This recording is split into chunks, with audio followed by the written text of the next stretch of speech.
Hello, this is NTA Nationwide. I am Joma Yusuf. 15 of the abductees from the Saliu Tanko Islamic School, Tegina, have escaped from captivity and are currently taking refuge in Kaduna State.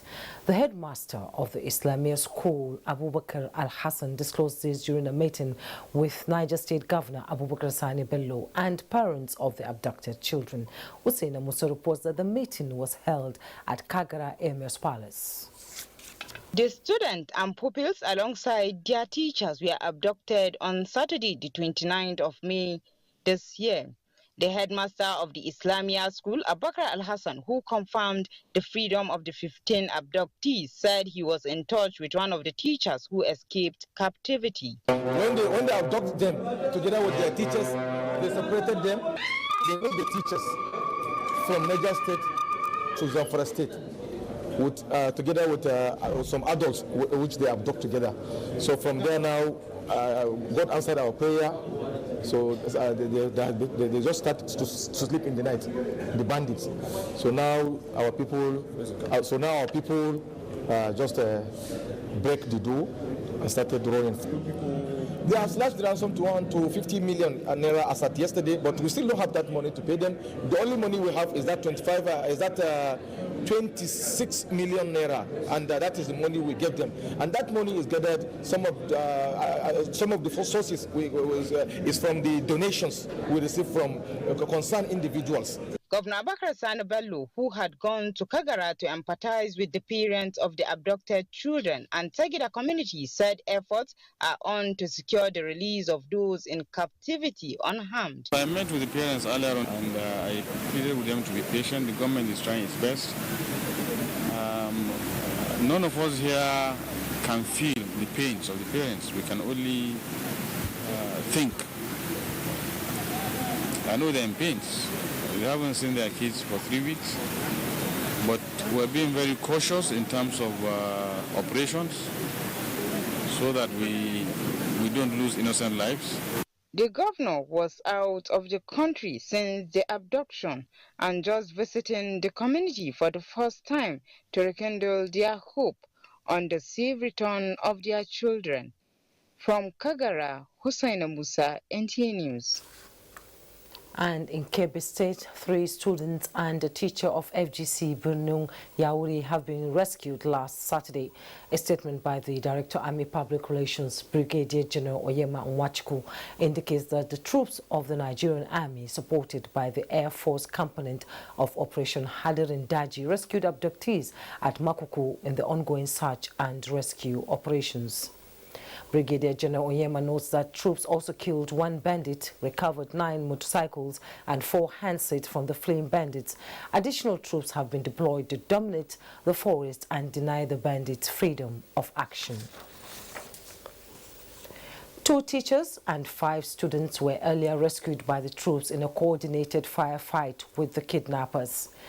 Now, residents of Borno Yauri in Kebbi State are still counting their ordeals on the unfortunate abduction of students from Federal Government College, Borno Yauri. Abdullahi Umaru Ilalu reports.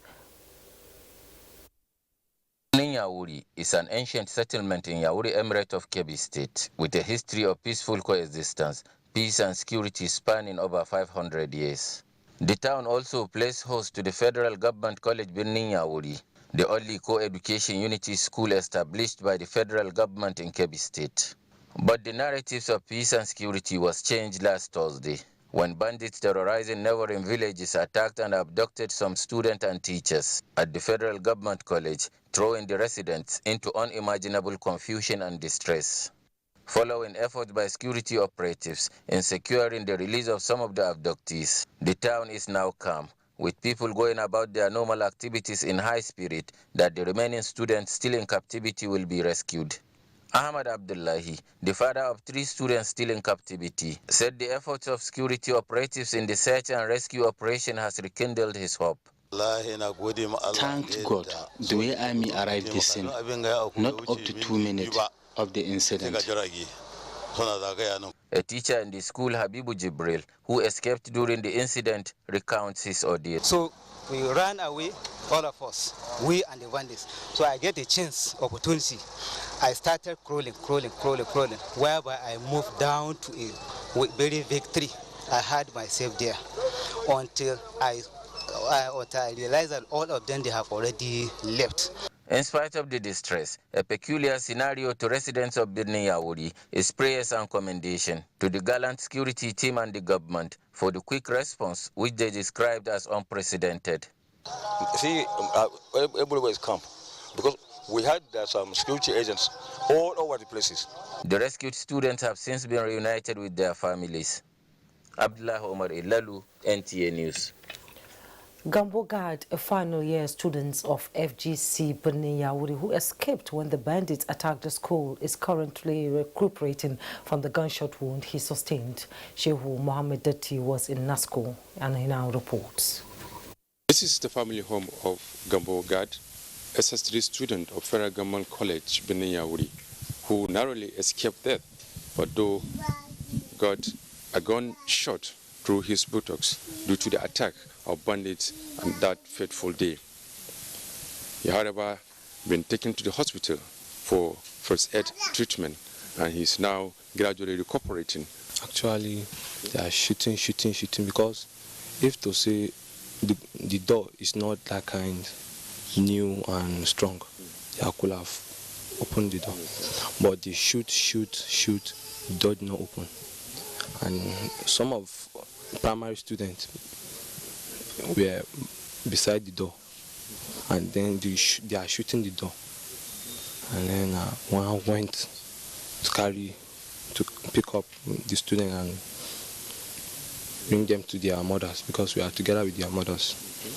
And then I now keep them to just find a place and sit. Or I just push them like this, and now here, I had a gunshot, my buttocks, and I fell down. Gambo did not realize he could not walk until he found himself down, with blood gushing out of him. After a while, he was able to walk out of the exam hall. Take me to hospital. The hospital accepted with the emergency situation, as they carry us in, they do a certain treatment, and I was okay that time. Inspector Yakubu Atachu, NASCO Division of the Nigerian Police, is the father of Gambo, who expressed shock while appreciating the Kebbi State government and the school management. Inspector Yakubu appealed for help to take care of his son's medication. Because what happened in the Birnin Yawuri, is very, very terrible. Because my son, when he have came, or when I meet him in the sickbed, he's telling me what happened. I'm very, very surprised.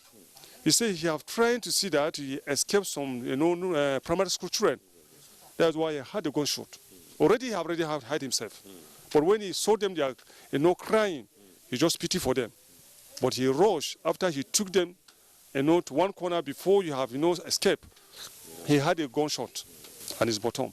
This boy, he tried to see me. That children, the way he wants to save them, some of them, they are alive. So I give thanks to God. But now, I dey pray. Some of them, the way they for these people hand them, I dey pray for God, let them to receive these people in the name of Jesus. That's my own prayer now. Being a final year student of the Federal Government College Birnin Yawuri, the only wish and hope of Gambo is to be physically fit so that he can write his final examination and the JAM which he's supposed to be writing at the moment. From NASCO in Niger State, Shehu Mohammed Datti, NTA News. Still talking security, troops of Sector 2 Joint Task Force Northeast Operation Hadinkai in conjunction with Air Task Force have eliminated more than 20 Boko Haram and Islamic State West Africa Province ISWAP terrorist group on Sunday.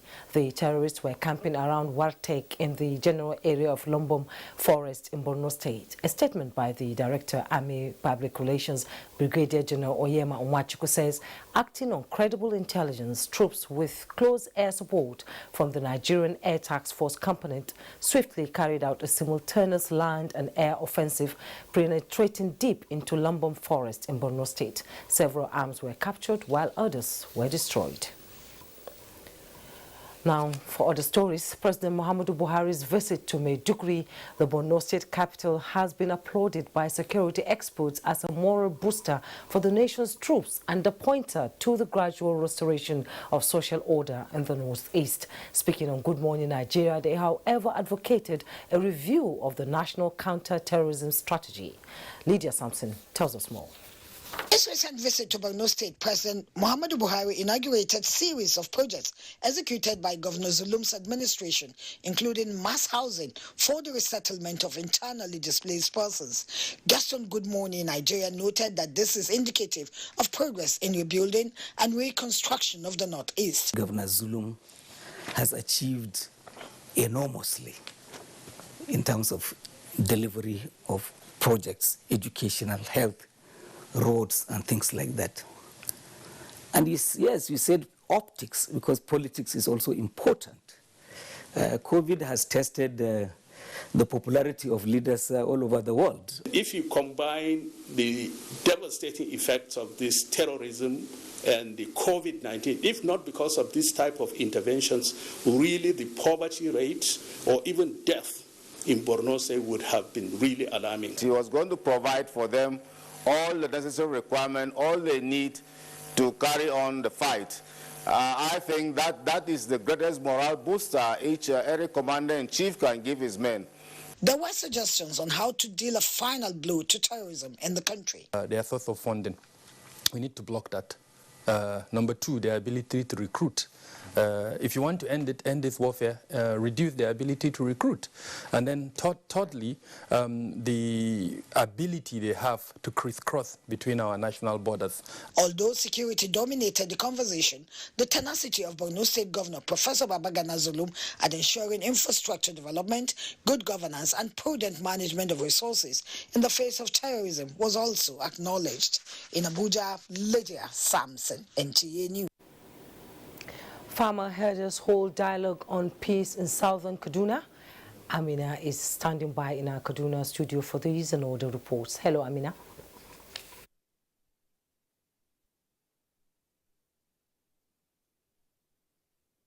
All the reports. Hello, Amina. Welcome to Kaduna. Kaduna State Government has assured residents of communities along the Abuja-Kaduna highway of their security, but warned against blockage of the highway by the communities as a way of expressing their anger over incessant attacks by bandits.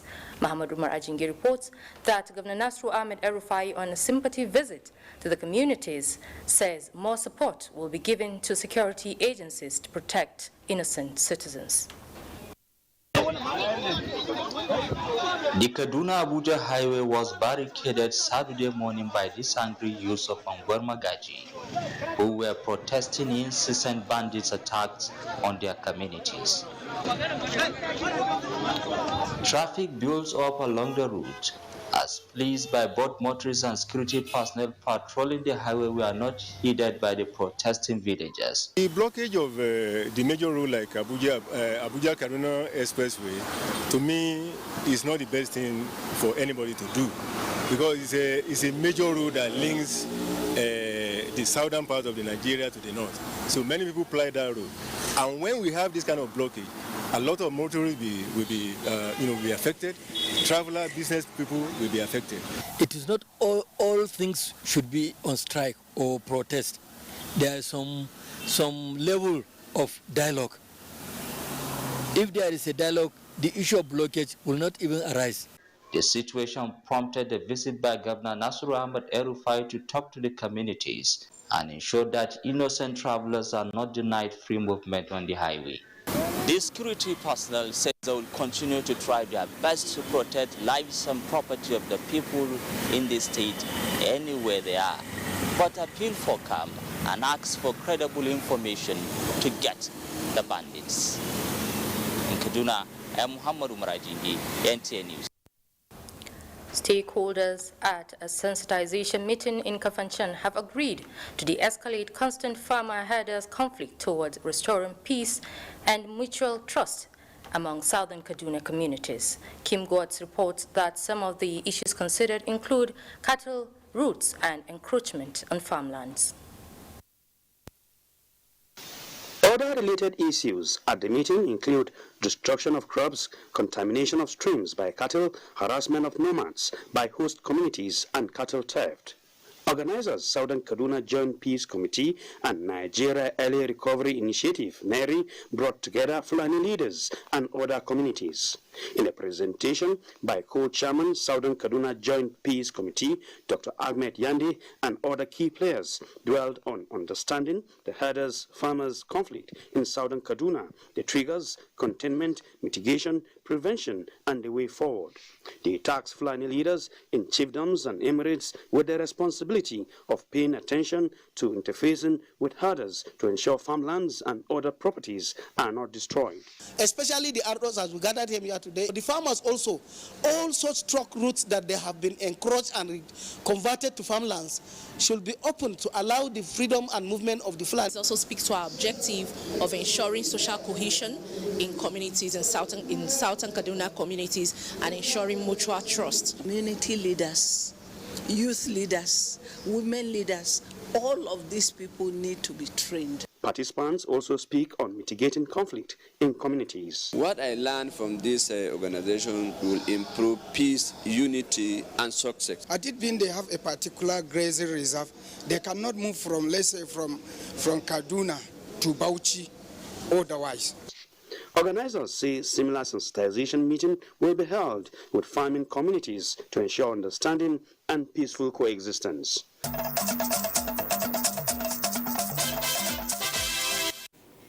Welcome back. Jigawa State Governor Muhammad Baduru Abubakar says President Muhammadu Buhari's leadership qualities and ability to maintain fairness is the driving force behind the successes the country is recording.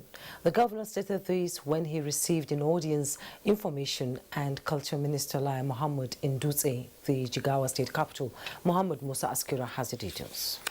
Governor Muhammadu Badru Abubakar, while expressing satisfaction with the leadership qualities of President Muhammadu Buhari, was emphatic about the president's just disposition in supporting state governors who were trapped in financial difficulties and could not pay salaries, while debts were crippling many of them. With the support of President Muhammadu Buhari, we were able, all governors of the state, to weather the storm. Apart from financial bailout, the President Muhammadu Buhari's agricultural revolution has transformed Jigawa State into a key player in the agricultural sector. We thank President Muhammadu Buhari immensely for this project. In addition to making water available for all year farming, it has resolved to some extent the problem of flooding that we encounter year in, year out in most of the areas where this desilting happens. Information and Culture Minister Lai Muhammad on his part said the visit is part of his routine visits to states, but Jigawa has turned out an outstanding state given the style of leadership the state is experiencing. The effort of the governor in ensuring that the present farmers are assisted, and because they are assisted and they are able to make ends meet, that has calmed down a lot of nerves. Earlier, the Information and Culture Minister has visited the palace of Emir of Dutse, Dr. Nuhu Muhammad Sadusi. I want to urge you, in your capacity as one of the top ministers in this country, to continue to support agriculture. The Emir, however, appealed to the minister to consider making the Dutse Emirate Museum a national asset.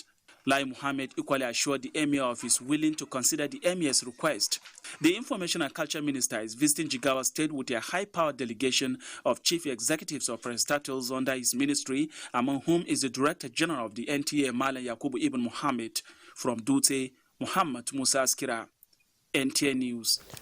To electoral matters now, preparations have been concluded in more than 2,600 registration centers nationwide for the commencement of the continuous voter registration exercise on June 28th. INEC Chairman Professor Mahmoud Yakubu told media executives the Commission's readiness in an interagency consultative meeting in Abuja. Mayor Ogidi reports.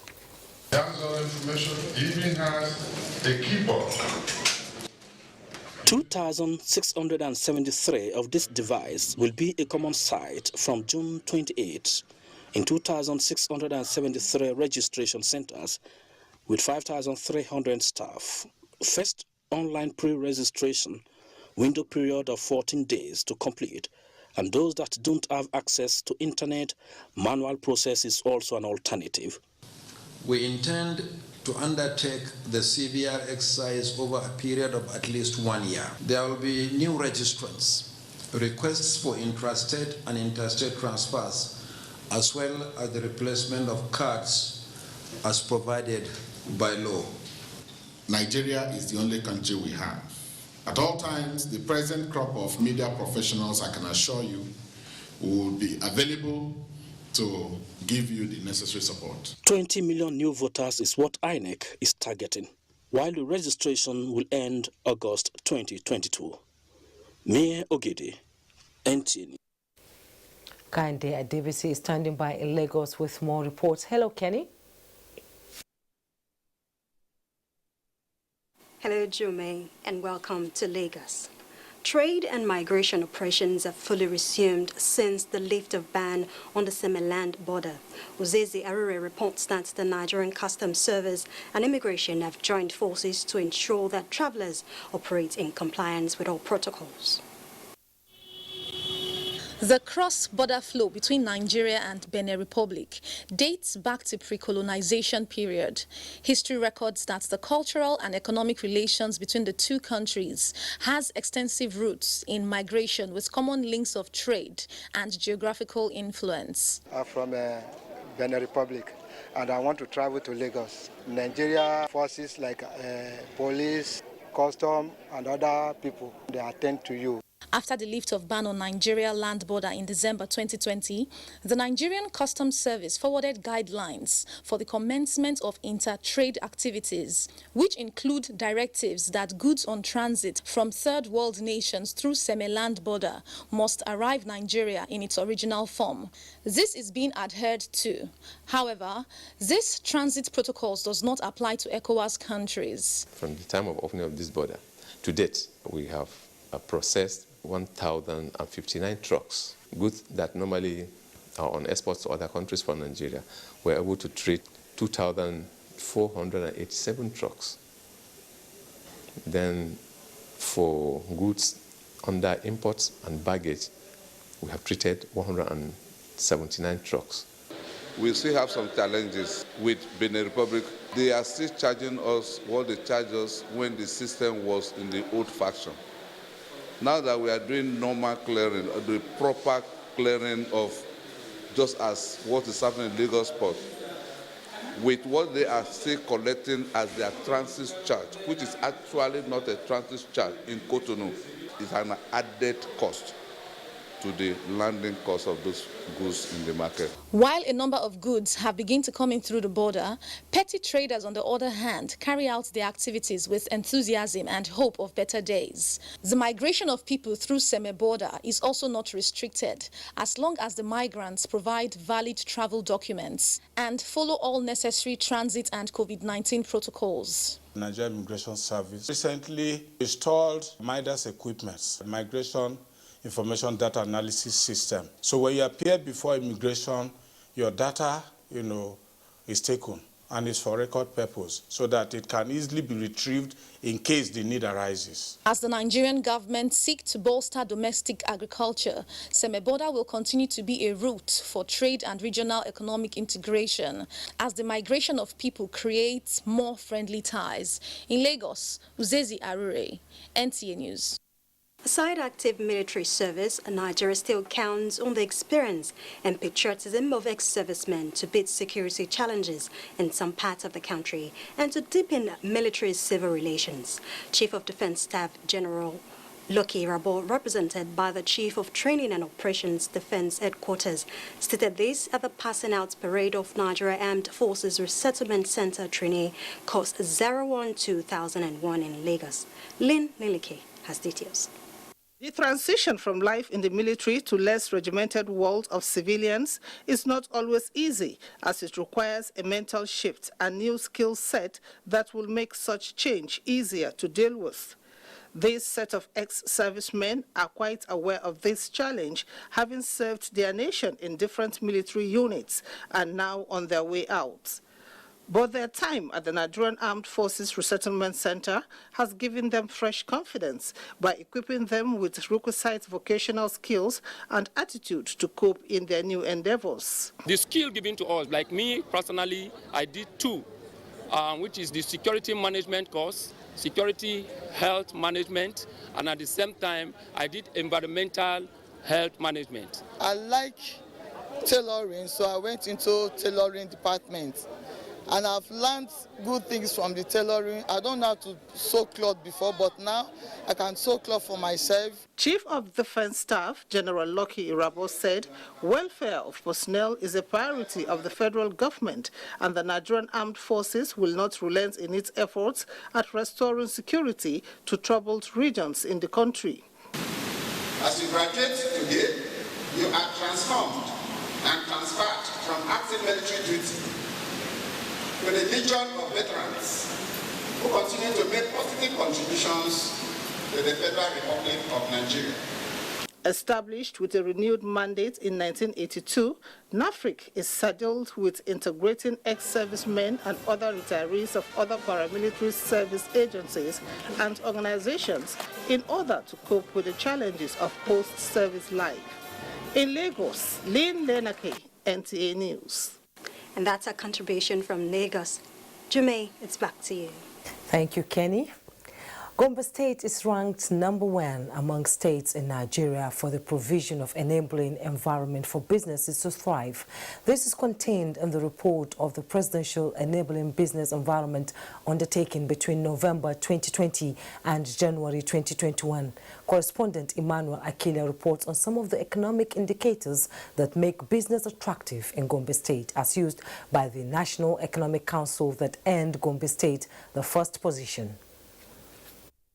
The study of the economic indicators that guarantee ease of doing business from the 36 states of the country and the Federal Capital Territory, Abuja, covers infrastructure, security, transparency, access to information, and quality of workforce, among other variables.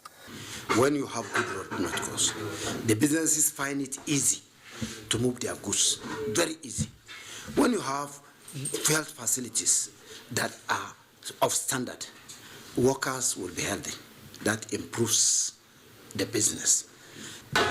If provision of road infrastructure, healthcare services and education reforms would amount to favorable conditions for businesses to thrive, then the operators of small and medium enterprises in Gombe State will have a testimony to share about that. Yaran mu da suke tura 'yan amalan kenna idan ko zazzabo ne da where our sales representatives drive on rough paths, it's bad, but with good roads, no accidents and losses. Less levies and administrative bureaucracies. Whenever you come, we make sure that we don't waste your time. We give you whatever you want, right on time. And also provision of good road networks and also supporting agriculture. Such thriving small and medium enterprises enjoying the enablers of ease of doing business that earned Gombe State the first position by the Presidential Enabling Business Environment Council were showcased when Vice President Yemi Oshimbajo attended the 27th National Micro, Small and Medium Enterprises Clinic hosted by Gombe State in March this year. In Gombe, Emmanuel Akila. The current fight against illicit substance abuse and trafficking calls for more collective responsibility of all in Nigeria to succeed. The National Drug Law Enforcement Agency is re-strategizing as it is getting set for this year's International Day Against Drug Abuse and Illicit Substance. Abdul Malik Hassan reports. Drug abuse is another globally tagged organized crime, which Nigeria is fighting with all seriousness this time. More disturbing is the record by United Nations Office on Drugs and Crime, which says over 13 million persons in Nigeria have been engaged in illicit substance intake. Therefore, this week-long activities to mark the International Day Against Drug Abuse and Illicit Trafficking is another avenue to ponder on the situation, consequences, and look at ways and opportunities to utilize and to bring down the bad record. It is very significant considering the unquantifiable and enormous danger posed by substance abuse. Abuse of narcotics has incapacitated the workforce of organizations. It has brought about family disintegration, decimated the capacities of our youths, and given rise to all types of crimes. We're going to be launching a number of knowledge products, standard policy and practice guidelines for NDLEA counselors, a first, so to speak, document which will help NDLEA counselors to improve the delivery and standardize the delivery of their drug use counseling services. We will also be launching the National Substance Use Disorder Treatment Guidelines. There is the optimism here that the week-long awareness campaign and the formal launch of the war against drug abuse will bring significant improvement for a better change in the reduction of illicit drug abuse in Nigeria. In Abuja, Abdul Malik Hassan, NTA News. Time to join Sadia Umar Digi in Sokoto for stories making the rounds from that end. Hello, Sadia. Now, states that signed MOU with the World Bank and the federal government NG Care COVID-19 relief program are still waiting for the commencement of the implementation of the facility. Governor Aminu Waziri Tambuwal echoed the concern of the states when he received the World Bank team on courtesy visit at Government House, Sokoto. The latter Abdullahi reports. NG Care's COVID-19 relief program is a 750 million naira facility bankrolled by the World Bank through MOU among federal government and the 36 states of the Federation and the FCT. The facility is designed to mitigate the impact of COVID-19 pandemic on the livelihoods of the poor, vulnerable households and the micro-enterprises in the country. The program came with a lot of technicalities typical of World Bank, facing delay in implementation despite the sensitization of the public. And in view of that, federal government of Nigeria seek for intervention of World Bank to ameliorate these economic challenges. States are eagerly waiting because the people have been sensitized. They have done what they need to do, and the economy is not improving. So there is the need for your end to expedite action and see how you can actually begin to release these funds. 3 areas were chosen for the facility in Sokoto State that comprise cash transfer for the vulnerable, food security, and the resuscitation of the small and medium enterprises. Sokoto State government is, however, expected to inaugurate a statewide steering committee and the State Care Coordinating Unit in accordance with Section 1.8 and 2.1 of the legal agreement. In Sokoto, Dalat Abdullahi, NTA News. Zamfara state government has constituted a high-powered committee that will complement the efforts of security operatives in the enforcement of the presidential order on the suspension of all mining activities in the state. Governor Bello Muhammad inaugurated the committee at the state government house, Gusau. Jamilu Ibrahim, Gusau reports. The federal government had since in April 2019 ordered for the immediate suspension of all mining activities in Zamfara state as part of measures to curb the spate of insecurity bedeviling the state. There are, however, reported cases of mining activities still going on in some parts of the state. Despite the presidential directive, this informed the decision of Zamfara state government to constitute an anti-illegal mining committee to complement the effort of security operatives in the effective enforcement of the ban. Zamfara state Governor Bello Muhammad, who inaugurated the committee at Government House Gusau, said though mining is placed under the exclusive list, it has a huge impact on the lives of people and the state economy, hence the need for a collaborative effort to sanitize the sector. Some security intelligence reports have indicated that there might be a link between illegal mining and the deteriorating of the security situation in the state. All this have underscored the need to check illegal mining activities in the state. You recall that I personally spearheaded the arrest of some Chinese nationals conducting illegal mining activities in Bukum local government area in April 2020. The 20-man committee is led by Special Advisor to the Governor on Intergovernmental Affairs, Alhaji Sani Abdullahi Shinkafi. Terms of the committee include identifying the sites where mining activities are taking place in the state, owners of the sites, and ascertaining the conformity of the mining activities with the laid-down regulations, among other things. In Gusau, Jamilu Ibrahim, NTA News. More news with Agatha in Benin right after.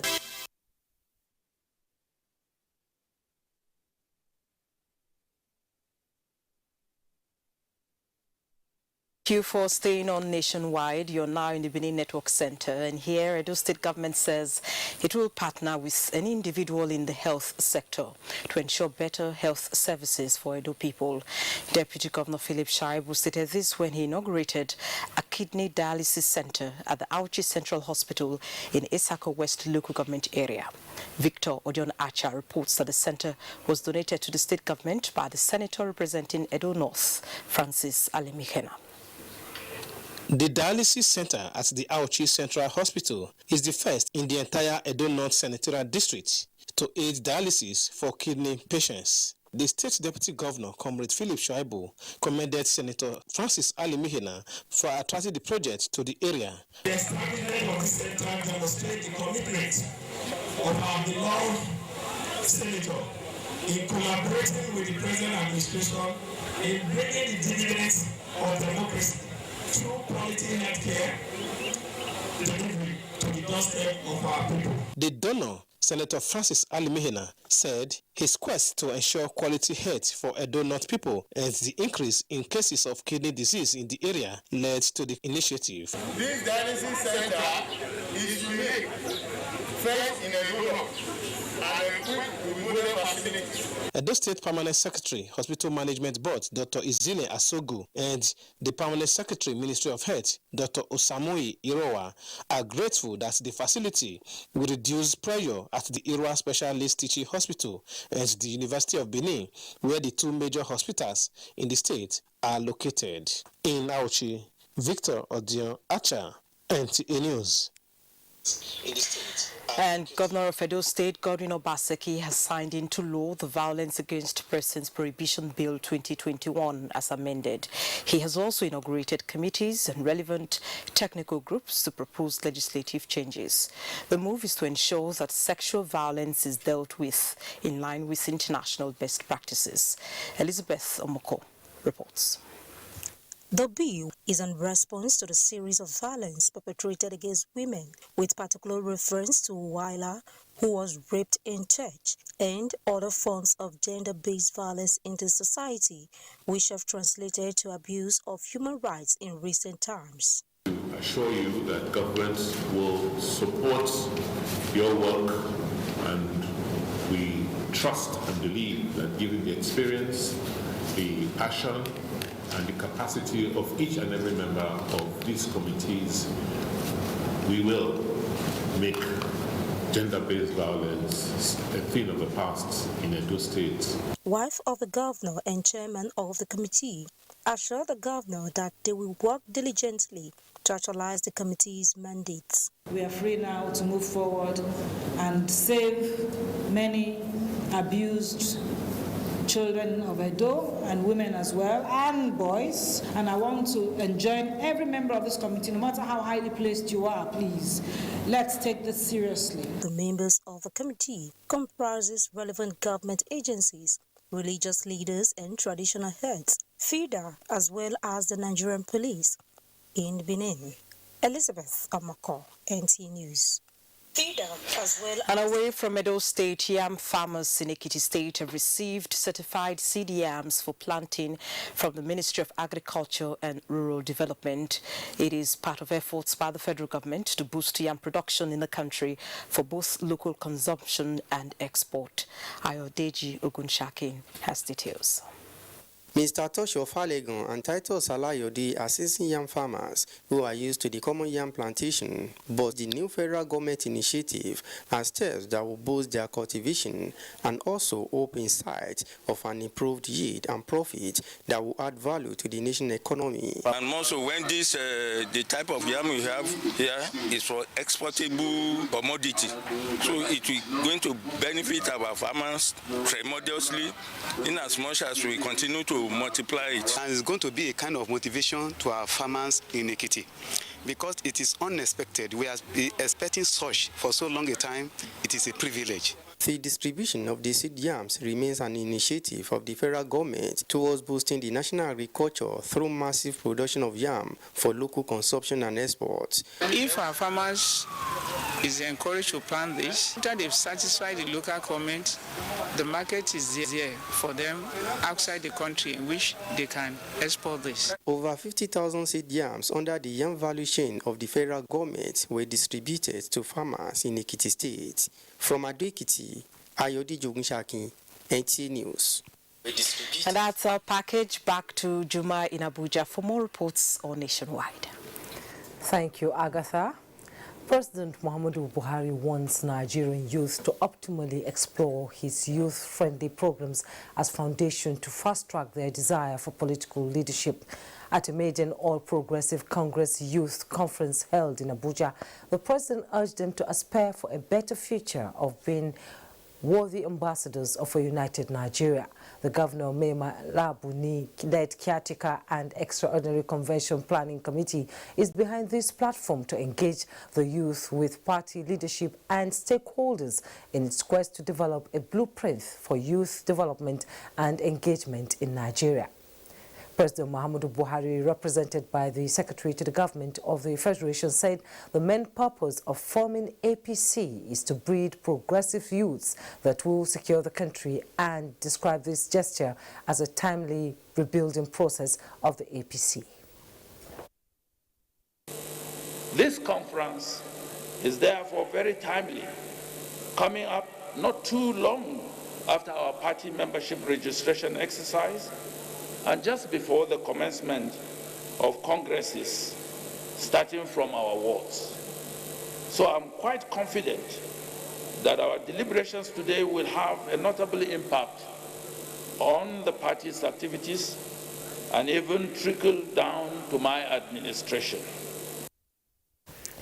The conference agreed that the time is now for a youth revolution politically, but with a guiding principle to identify those that will uphold the democratic efforts of the Buhari administration in fighting corruption, boosting the economy, and tackling insecurity beyond 2023.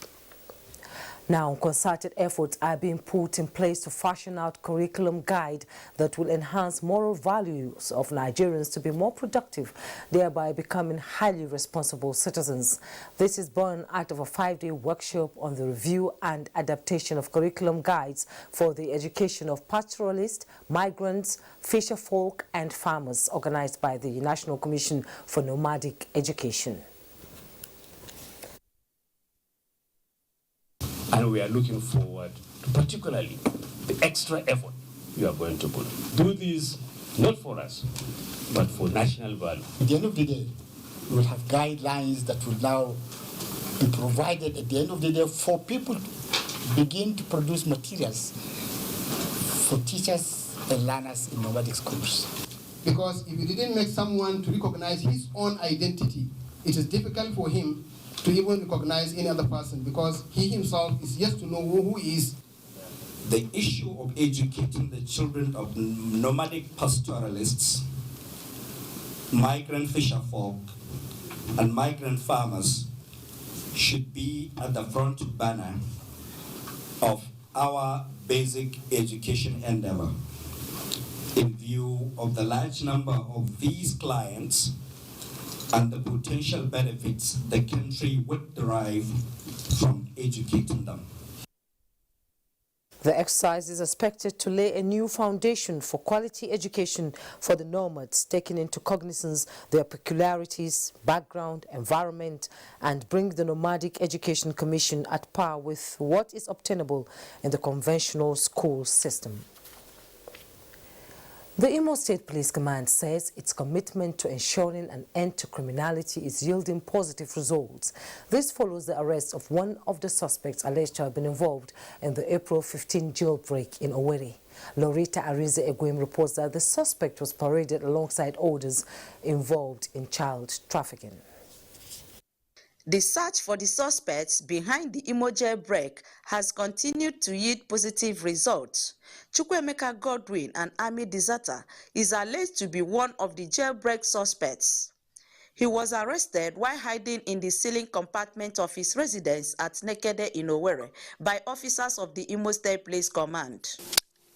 I have nothing to do with insurgency. Other suspects alleged to have engaged in child trafficking were also paraded. According to the media advisor to the Commissioner of Police, Imo State Command, Mike Abatam, the suspect, Kingsley Ehiedo, abducted two of his neighbor's children at Ngwo in Enugu State, where they reside, and took them to one Dr. Innocent Onwudike in Oru East local government area of Imo State. The police, on getting the information, arrested the suspects, who took them to Innocent, who was already negotiating to sell the children for 1 million naira. The command will not rest until all the criminals, they run away from the state, or the full wrath of the law will catch up on them. The police also paraded the body of one of the hoodlums alleged to have been responsible for the attack on Governor Uzodima's residence, and that of the immediate past Attorney General and Commissioner for Justice of Imo State. In Owerri, Loretta Arize Egwem, NTA News. Television audience in Nigeria are in for a new treat with a new partnership between the Nigerian Television Authority and Akika Media Group to change programming, news and orders to suit the global practices and the needs of the audience. Abdusalam Jibril reports. It has been the first and the largest in Africa for many years, but the Nigerian Television Authority is still working to serve the Nigerian and global audience. Apart from facilities, capacity of personnel is also built. Tokwe Alagbala is a producer from NTA's Lagos Network Center who is participating in this two-day workshop to achieve the new objectives. The technology is advancing, and each day, every day, every time, something new is coming. So it's also there's a part of the training that is also telling us to also how to key into technology, how to key into new development. Said Waziri, an engineer with NTA's multi-channel, on his part, says the commercialization of content and adoption of technology is his takeaways from the workshop. We have to go on what is called the second screen now. Technology is key. Like, you have so many digital media platforms where if you have a content and you package it very well, you can as well have your content stay and generate money. The importance with which the management attached to the new course informed the presence of all executive directors at the opening of the workshop. I implore you to be very attentive. Learn everything that is going to be taught, because NTA will depend on you ultimately to actualize this objective. Akika Media Group, a media consortium that has been a major player in the industry, is coming in handy in this mission. In Abuja, Abdusalam Jibril, NTA News. And that's NTA Nationwide today. Remember to be a star and stand against rape and rapists. I am Jumbo.